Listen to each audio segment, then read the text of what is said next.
Muli po magandang umaga sa inyong mga naririto sa atin sa pambansang dambana, gayon din sa mga patuloy na nakikiisa sa atin via live streaming at ang mga kasama natin ngayon sa pamamagitan ng radyo at telebisyon dito sa Batangas at mga karatig lalawigan. Ngunit nangangamba naman silang magtanong sa Kanya kung ano ang ibig sabihin niyon. Ano pong gusto ninyong itanong sa Diyos? Ang mabuting balita ngayon ay napakaiksi. Dadalawang pangungusap na mahahaba, subalit sa kaiksian nito ay may malalim na ibig ipakahulugan sa bawat isa sa atin. At kung ating palalalimin ang pagninilay, ito ay kabit na kabit sa ating mga pinagdadaanan. Marami sa atin may mga problema, may mga suliranin, may mga sakit, may mga pinagdadaanan, at gusto nating tanungin ang Diyos. May pagkakataong dumadating na, bakit ako, Panginoon? Bakit naman po kami pa? Bakit po ang asawa ko pa? Bakit po ang anak ko pa? Bakit naman po ang mga magulang ko pa? Bakit ako, Panginoon? Ay ako naman ho'y laging nasimba. Ako naman po'y laging nagdadasal. Kalaki nga po ng limos ko sa Padre Pio. Bakit ako pa, Panginoon? Ay paano ko kung sabi sa inyo ng Panginoon ay, bakit hindi ikaw? Mga minamahal, hindi natin lubusang nakikilala ang ating mga pinagdadaanan dahil hindi rin ganoon kalubos ang ating pag-unawa sa Diyos na ating sinusundan. Ang Diyos, si Jesus, na pilit nating gustong sundan, ay namuhay sa paghihirap at pagtitiis. Kaya nga ang sabi niya, tandaan nyo itong sasabihin ko, ipagkakanulo ang anak ng tao. Kaya gusto mong malaman kung ikaw ay tunay na sumusunod kay Jesus.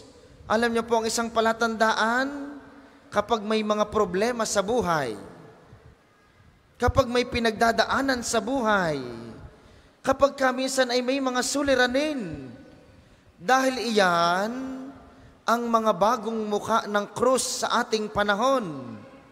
Ang krus na niyakap, pinasan, at kinamatayan ni Jesus. Kaya nga po lagi kong paalaala sa inyo, meron kayong pinagdadaanan, congratulations! Ipagpasalamat ninyo. Dahil ang mga iyan, ang mga mas magkakabit sa atin sa Panginoon. May problema ka, nahihirapan ka sa pag-aalaga sa iyong may sakit, na-challenge ka sa iyong katatayuan ngayon sa buhay, namumroblema ka, dahil wala ka pang pambayad sa tubig at ilaw ay katapusan na. At 30 na ho ngayon, ay yung iyong sinweldo, ubos na uli. Ano man iyan, anumang mga pinagdadaan at krus sa buhay, ang lahat ng iyan ang magkakabit sa iyo kay Kristo. Sapagkat yun ang natatanging paraan upang makasunod sa Kanya. Yakapin at pasanin din ang ating mga krus. Kaya huwag kang mahiyang magtanong kay Jesus, bakit ako, Panginoon? Pero inyo pong palalimin ang tanong kay Jesus. Ang mas magandang tanong, paano po, Panginoon, bubuhatin at papasanin ang aking krus? Paano mo, Panginoon, nabuhat ang iyong krus? Huwag niyo pong tanungin kung bakit kayo. Ay sino kung hindi kayo? Gusto niyo ang inyong kapitbahay. Bakit hindi ikaw? Ay ikaw ang gustong palalimin ni Jesus ng pagkakakabit sa Kanya. Kaya nga po, ano man ang inyong daladala ngayon, gaano man iyang kabigat, gaano man iyang kahirap, gaano man kalaki, kung iyan may pagpapasalamat o kahilingan, ano man iyan, huwag kang mahiyang magtanong kay Jesus kung paano niyang pinasan at niyakap ang kanyang krus, sapagkat yun din ang magiging paraan natin para pasanin at yakapin ang ating krus. At sigurado po akong iisa ang sagot ni Jesus. Alam niyo po kung paano niyayakap at pinapasan ng krus? Sa pamamagitan ng pagmamahal. Yung tunay na pagmamahal, yung pagmamahal na handang magsakripisyo, yung pagmamahal na handang magbigay, yung pagmamahal na handang maghirap. Baka po kasi nalilito tayo. Alam ba ninyo kung anong tawag sa inyong patuloy na pagtatrabaho sa kabila ng inyong mga pasaway na anak? Ang tawag ho doon, pagmamahal. Napapagod ka sa pag-aalaga sa iyong mga may sakit. Yung minsan napapaiyak ka sa gabi, parang ikaw na lamang lahat. Biga parang sa akin na lang lahat nakaatang. Ay bakit bukas ikay magtatrabaho uli? Bakit bukas pag-aalagaan mo uli? Bakit bukas patuloy mo uling gagawin ang iyong ginagawa? Alam niyo anong tawag doon? Pagmamahal.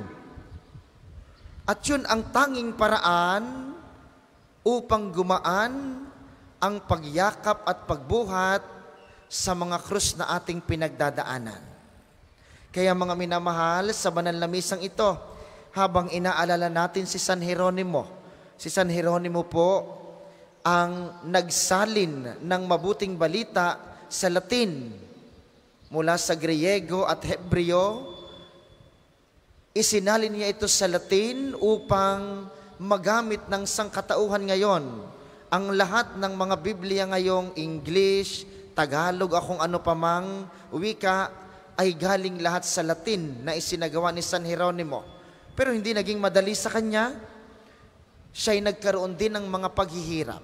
At tulad niya, itong hilingin natin sa Panginoon, kay Jesus, na ating tatanggapin mamaya sa banal na komunyon, inyo pong ibulong sa Kanya, Panginoon, bahaginan mo po ako ng malaking pagmamahal upang ang aking mga tinitiis, upang ang aking mga pinapasan, upang ang aking mga pinagdadaanan, tulad ng iyong krus, ay mayakap ko at unti-unti kong mapasan yung pagyakap at pagpasan sa krus sa ngalan ng pagmamahal.